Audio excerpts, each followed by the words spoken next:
السلام علیکم. ابرار رشید آپ کی خدمت میں ایک مرتبہ پھر حاضر ہے، اور آج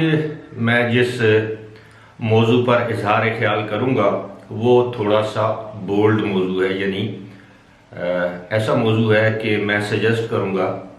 میری درخواست ہوگی کہ بچے اور خواتین بے شک اس کو نہ دیکھیں تو مجھے کوئی اعتراض نہیں ہوگا، کیونکہ ایسا موضوع ہے اس پر بات کرنا بھی ضروری ہے، لیکن کوشش کروں گا اخلاقیات کے دائرے کے اندر رہ کر اس موضوع پر بات کی جائے. لیکن چونکہ یہ کافی ریلیونٹ بات ہے، اس لیے میں نے مناسب سمجھا کہ اس پر کم از کم اپنا اظہار خیال کر دوں یا اپنی رائے دے دوں. لیکن اس سے پہلے میری آپ سے درخواست ہوگی کہ اگر ابھی تک آپ نے میرے چینل کو سبسکرائب نہیں کیا تو اسے سبسکرائب کر لیں، اور جو بیل آئیکن ہے اپ ڈیٹ اور نوٹیفیکیشن کے لیے اس کو بھی کلک کر دیں. آپ کا بہت بہت شکریہ. جب سے یو اے ای میں ایک صدارتی فرمان کے ذریعے بہت سے قوانین کو تبدیل کیا گیا ہے، اس وقت سے کچھ سوالات اٹھائے جا رہے ہیں، سوشل میڈیا میں بھی، مین سٹریم میڈیا میں بھی. ظاہر ہے یہ جو میڈیا میں جو سوالات اٹھائے جا رہے ہیں، تبصرے کیے جا رہے ہیں، وہ یو اے ای یا سعودی عرب میں ان کی اشاعت تو ممکن نہیں، اور اسی لیے آپ کی نظروں سے اوجھل بھی ہوں گے. سب سے پہلا سوال تو یہ اٹھایا جا رہا ہے، کیا ایسا تو نہیں کہ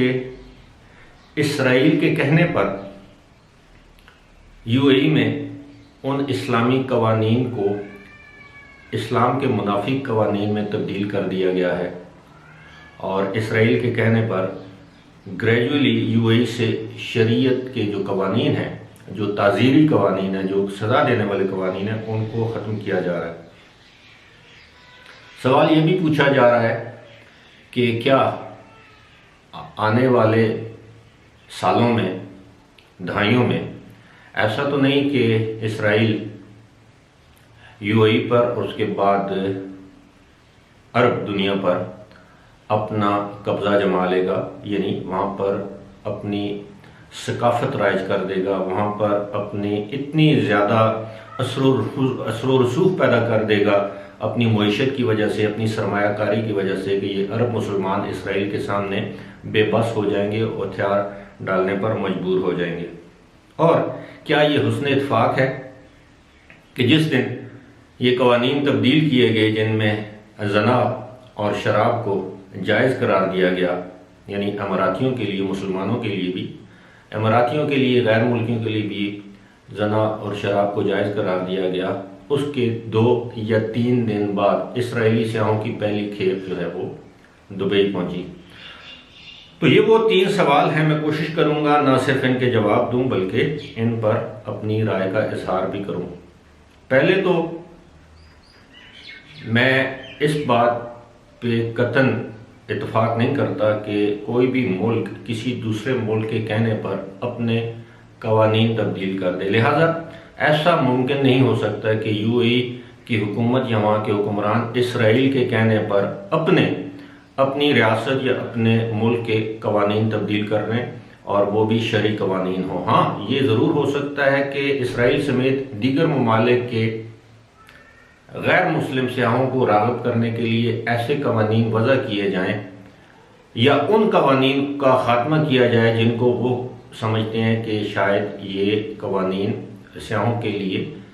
زیادہ مفید نہیں ہیں، یا اس کی وجہ سے وہاں پر سیاحت میں کمی واقع ہو سکتی ہے. دوسری بات یہ ہے کہ کیا اسرائیل عرب دنیا، مسلمان ممالک پر اپنے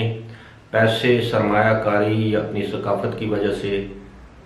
قبضہ کر سکتا ہے؟ ایسا بالکل ممکن ہے. آج دنیا میں وہ دور نہیں ہے جب آپ دنیا کو اسلحے، ڈنڈے یا بندوق کی نوک پر قابو کریں، بلکہ اب دنیا میں جس کے پاس اکانومی ہے، جو اکنامیکلی جو ملک سٹرانگ ہے، اب چائنا کی مثال دیکھ لیں. چائنا ایک سپر پاور ہے، بن چکا ہے، لیکن بغیر کوئی جنگ لڑے، بغیر کوئی جنگ جیتے، لیکن وہ اکنامک سپر پاور بن گیا ہے. اب یہی صورتحال اسرائیل کی ہے. اسرائیل ایک چھوٹا سا ملک ہے، میرا خیال ہے اس کی کل آبادی 50 لاکھ سے بھی شاید کم ہو، یا پوری دنیا میں یہودیوں کی تعداد بھی شاید 60 لاکھ سے بھی کم ہو، لیکن اس کے باوجود چونکہ اس کے پاس پیسہ ہے، اسرائیلیوں کے پاس، یہودیوں کے پاس، ان کے پاس پیسے کی وجہ سے دباؤ ہے، اثر و رسوخ ہے میڈیا پر، دنیا کی بڑی جو کمپنیز ہیں ان میں ان کا ہولڈ ہے، یہی وجہ ہے کہ ان کا کلاؤڈ ہے۔ اب میں آتا ہوں سب سے اہم سوال کی جانب۔ بہت زیادہ تنقید کی جا رہی ہے کہ یہ کیا وجہ ہے کہ اسلام میں واضح طور پر شراب اور زنا کو سختی سے ممنوع قرار دیا گیا ہے، لیکن ایک قانون میں تبدیلی کے ذریعے UAE کے صدر شیخ خلیفہ نے اس کو ایک لحاظ سے جائز قرار دیا ہے، نہ صرف غیر ملکیوں کے لیے بلکہ اماراتیوں کے لیے، مسلموں کے لیے۔ اس میں کسی مذہب، رنگ، نسل کی تخصیص یا تفریق نہیں ہے۔ اب میرا اس کے اوپر ایک اور سوال بنتا ہے کہ اس قانون کو جائز قرار دینے یا جائز قرار نہ دینے سے کوئی فرق پڑتا ہے؟ جو لوگ UAE میں رہتے ہیں، جو لوگ دبئی میں رہتے ہیں، ان سب کو معلوم ہے کہ کیا یہ دونوں کام جن کو اب قانونی تحفظ دیا گیا ہے، کیا اس سے پہلے یہ دونوں کام وہاں پر نہیں ہوتے تھے؟ کیا خاص طور پر میں بات کروں گا دبئی کی اور ابوظہبی کی، کیا وہاں پر زنا نہیں ہوتا تھا؟ آپ کو نہیں معلوم کہ وہاں پر جو مساج پارلرز کھلے ہوئے ہیں اور مساج پارلرز کی آڑ میں وہاں پر کیا ہوتا ہے؟ آپ کو نہیں معلوم کہ وہاں کے ہوٹلوں کے جو بار ہیں، جو نائٹ کلب ہیں، وہاں پہ کیا ہوتا ہے؟ کیا آپ کو نہیں معلوم کہ کوئی بھی اماراتی، کوئی بھی مسلمان کسی بھی ہوٹل کے بار میں جا کر یا ایئرپورٹ پہ جا کر، ایئرپورٹ میں جو بھی ڈرنکنگ بار ہیں وہاں جا کر شراب پی سکتا ہے اور اس سے قطعاً نہیں پوچھا جاتا کہ کیا وہ مسلم ہے یا غیر مسلم ہے؟ ہاں، ایک بات ہے کہ وہ آپ کی عمر ضرور پوچھتے ہیں کہ آپ اگر 21 سال سے کم عمر کے فرد ہیں تو آپ کو شراب فروخت نہیں کی جاتی، لیکن باقی کام تو وہاں پہ سرعام اگر نہیں ہوتا تو در پردہ تو ہو رہا تھا۔ اب شاید وہ تھوڑا سا کھل کے ہو، اور یہی وجہ ہے کہ اس وقت اماراتی جو نوجوان لڑکے اور لڑکیاں ہیں جو مغرب کے